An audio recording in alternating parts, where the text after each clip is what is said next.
What's going on, everybody? Welcome to the PrizePicks Pick Show here on Tuesday, March 26th. We've got 3 picks for you today, 2 of them directly from the tool, and then one other one. Before we dive in, I want to talk a little bit of strategy for a second. You can see now from on the Pick'em tool screen, only 57.4% on props this season from Zach and myself. A number that's come down over the last few weeks. We got to get hot again. We got to try to get back up, push that 60% number. But let's talk about the 57.4% number. It's still really solid. And the way we know it's still really solid is by looking at expected values and things of that nature for the different types of plays. Here at FTN, we are big on also helping you just with your own play, right? Like PrizePicks, Underdog, these sites can be pretty overwhelming. Not only are there a million different picks that you can choose from, but then you have to choose, all right, am I doing 2 of them together, 3 of them together, 4 or 5, or even 6 of them together? What's best for me? I don't know. That's what we're here for. We're here to help you on that. So we've talked a lot in the past about how 5-pick plays, 6-pick plays are really advantageous from an expected value standpoint. You can also throw 4-pick power plays into the mix there. I want to take a different direction here and talk about the necessary win probability on your individual picks to be profitable on PrizePicks specifically. Let's just talk PrizePicks today. If you are doing 2-pick plays, you need to be able to hit 57.7% of your picks to be profitable. If you're doing 3-pick plays, that number jumps all the way up to 58.5%. It's a really difficult percentage to hit. It's why we say avoid at all costs the 3-pick power plays. If you are somebody who just says, you know what, I don't care about maxing my expected value, I just want to win as often as I can, stick to the 2-pick plays. I personally think that 2-pick plays are also bad, but it's pretty reasonable that you can find 2 picks every night that give you at least a 58% chance on each of those 2, which would give you a positive expected value. So you're not going to maximize the expected value, but you can be a winning player on PrizePicks doing 2-pick plays. Doing it on a 3 picks is harder. Not only do you have to hit more often, but you have to add an additional pick to that relative to the 2 picks. So avoid 3-pick plays at all cost on PrizePicks. On Underdog, you get a 6-to-1 payout instead of a 5-to-1. The story's a little bit different, but still, I think you want to go higher.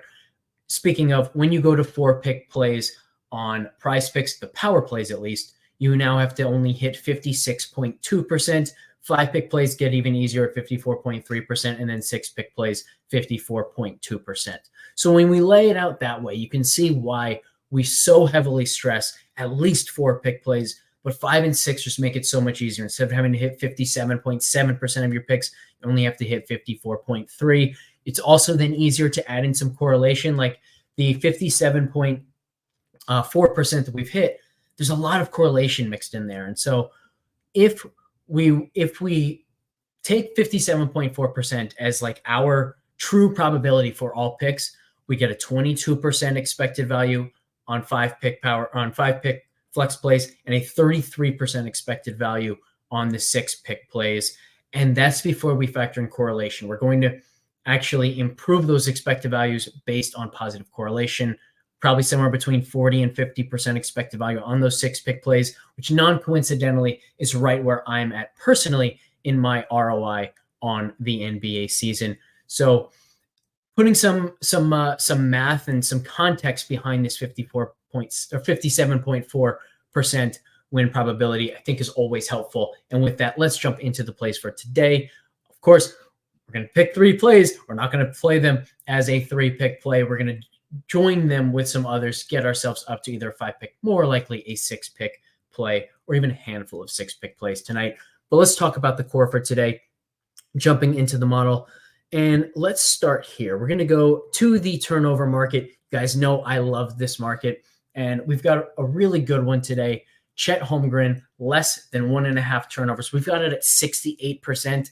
Man, he is turning the ball over fewer than 2 times a game, far more often than not. This is a really poor line, I think. I think a true line here would probably be 1.0. They don't ever offer 1.0 in this market. So the best thing for them to do would probably be to just not have this one. I think it will be gone in a few hours. You're probably going to have to get on this one quickly, but really good way to start is Chet Holmgren, less than 1.5 turnovers. I recognize, by the way, this isn't the most fun prop to pick, but it's still really, really solid. It's going to help us win the plays overall, and therefore it's going to be fun in the end. It's less fun to click, but it becomes more fun when it wins in the end.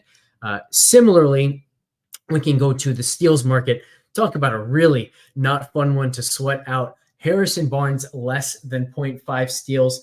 Guy doesn't get very many steals. In fact, he hasn't had a game in well over a month where he's gotten multiple steals. This just isn't what he does. So again, 68.7% win probability. And finally, a more fun pick to go to, not directly from the tool, but once again, we can use the tool here to help us. Let's look at Steph Curry and let's look at his points. We've got him at 23.2, a clear lean towards the less than for his overall points, but I'm more interested in his first quarter points, averaging over 26 points per game. If you take his points per game and you look at how many minutes he's playing, and then you convert that to what we should expect from him in the first quarter, he's played pretty much a floor of 8 minutes in each first quarter. He's gotten as high as 10 lately, but let's just view it as 8. If you take his average per game per minute and you apply that to a first quarter of 8 minutes played, it should be 6.5. His average would be right there. That should be the line. At the very least, it should be 6.0. Instead, we can get him at 5.5 today. I love the more on Steph Curry, and it's because, as is, if he just continues in his exact role, I think it's a really good number. I think I'd put it between 55 and 60% win probability for sure. But I also think there's a very good chance. Look, they're in 10th. They're barely ahead of a surging Houston team. They've got to do something to improve their chances of making the playoffs.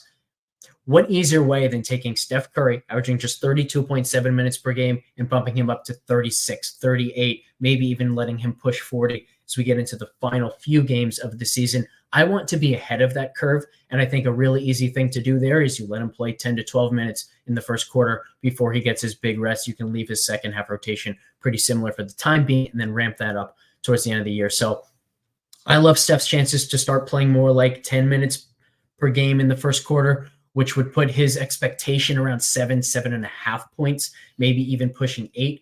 So this 5.5 number, I think, is really, really low. I expect this to be something that I am playing a lot over the next couple of weeks, and hopefully it continues to deliver. So Steph Curry more than 5.5 first quarter points is the third core pick of the day. For the rest, you'll have to meet us in the Pick Discord channel over on FTN Daily. We will see you there. Thanks for tuning in.